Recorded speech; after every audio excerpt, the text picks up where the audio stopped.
চটপট বাঙালি রান্নাঘরের তরফ থেকে আপনাদের স্বাগত।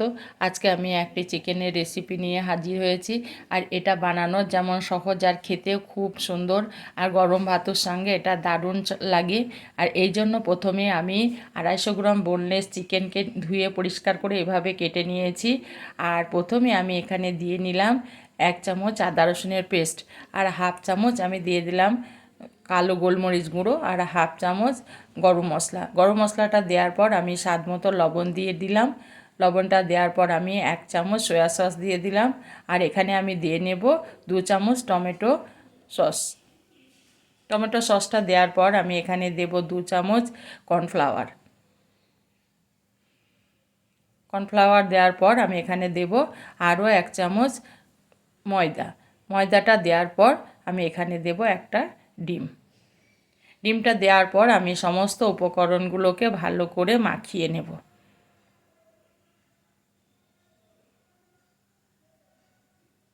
এইভাবে আমি ভালো করে সমস্ত উপকরণগুলোকে মাখিয়ে নিলাম।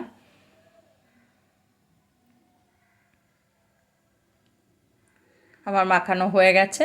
এবার এটাকে আমি ঢাকা দিয়ে 10 মিনিটের জন্য রেস্টে রেখে দেব।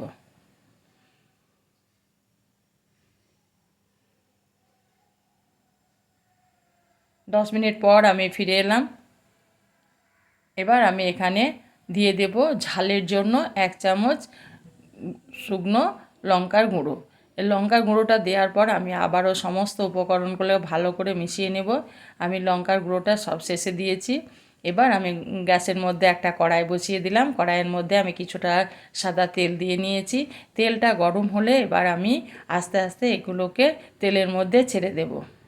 আর গ্যাসটা আমি মিডিয়ামে রেখেছি, হাই হিটে দেব না। হাই হিটে দিলে চিকেনের ভিতরটা ভাজা হবে না।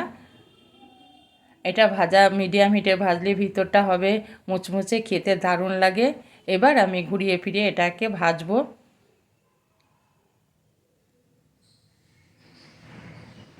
মিডিয়াম হিটে এটাকে আমি ভাজলাম।